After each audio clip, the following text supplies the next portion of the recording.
போகும் மட்டும் மிக தூரம் இல்லை. இன்றைக்கி இது கிட்டத்தட்ட வந்து ஒரு 4-5 படங்கள் ரிலீஸ் ஆகிருக்கு. அதில் இது ஒரு படம் போகும் மட்டும் வெகு தூரம் இல்லைன்னு. விமல், கருணாஸ் 2 பேரும் முக்கியமான கேரக்டரில் பண்ணியிருக்காங்க. இது பார்த்திங்கன்னா நம்ம படம்னு சொல்ல முடியாது, ஒரு வாழ்வியல் சம்மந்தமான ஒரு படமாக சொல்லலாம். இதில் மனிதநேயம் நிறைய பேசப்பட்டிருக்கு. நம்ம இது வரைக்கும் விமல், கருணாஸ் படங்கள் வந்து பார்த்துருப்போம். கருணாஸ் ஒரு காமெடி கேரக்டர் பண்ணியிருப்பார். அதேமாதிரி விமல் படங்களால் நம்ம வந்து நிறையா காமெடிகள் தான் பார்த்துருப்போம். இந்த ரெண்டும் இல்லாமல் இந்த படம் வந்து அவங்க 2 பேருக்கும் வேறு ஒரு ஜானரில் வந்து இந்த படம் சொல்லப்பட்டிருக்கோம். புதுசாக இருக்கும். நீங்கள் போய் உள்ளே பார்த்தீங்கன்னா தெரியும் அது என்ன மாதிரி விமலுக்கு படம் இருக்குது, கருணாஸுக்கு என்ன மாதிரி சொல்லியிருக்காங்கன்னு. படம் முழுக்காவே பார்த்தீங்கன்னா ரொம்ப வாழ்வியல். மனிதன் வந்து எப்படி இன்றைக்கி இருக்கிற காலகட்டத்துக்கு நம்ம பக்கத்தில் யாரும் அடிபட்டு தரதை கூட பார்க்குறது கிடையாது. பக்கத்து வீட்டில் சண்டை நடந்துருந்தால் நம்ம கதலை மூடிக்கிறோம். இப்படிலாம் இன்றைக்கி மனிதன் வந்து வாழ்க்கையில் சூழ்நிலையில் மாறிக்கிட்டே இருக்கிறோம். அதில் அப்படிலாம் மாறக்கூடாது அப்படிங்கிற ஒரு மனிதநேயத்தை பற்றி சொல்லப்பட்டிருக்கு.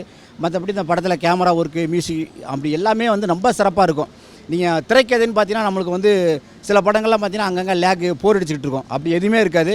இன்ட்ரோல் பிளாக்லாம் நீங்கள் வந்து ரொம்ப எதிர்பார்க்கவே முடியாது. அப்படி ஒரு இன்ட்ரோல் பிளாக் கொடுத்துருப்பாங்க. நம்மளுக்கே ஷாக்கிங்காக இருக்கும். அப்படிங்கிற ஒரு ஷாக்கிங்காக இருக்கும்.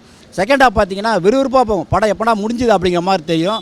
ரொம்ப விறுவிறுப்பாக போகும். கிளைமேக்ஸ் கடைசி ஒரு 20 நிமிஷம் நீங்கள் வந்து இது வரைக்கும் பார்க்காத ஒரு கிளைமேக்ஸாக இருக்கும்.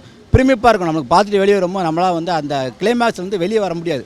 அப்படி ஒரு படமாக அது வந்து கொடுத்துருப்பாங்க. நீங்கள் போய் பாருங்கள். ஏன்னா 2 முக்கியமான படங்கள் உள்ளே வந்திருக்கு. அதுக்கு நடுவில் ஒரு சின்ன படம் அப்படி தான் நம்ம நினைப்போம். ஆனால் இது சின்ன படம் கிடையாது. அந்த 2 படத்தை விட இதான் ரொம்ப பெரிய படமாக இருக்கும். நீங்கள் போய் பார்த்தீங்கன்னா அதனோட எஃபெக்ட் என்னங்கிறது தெரியும்.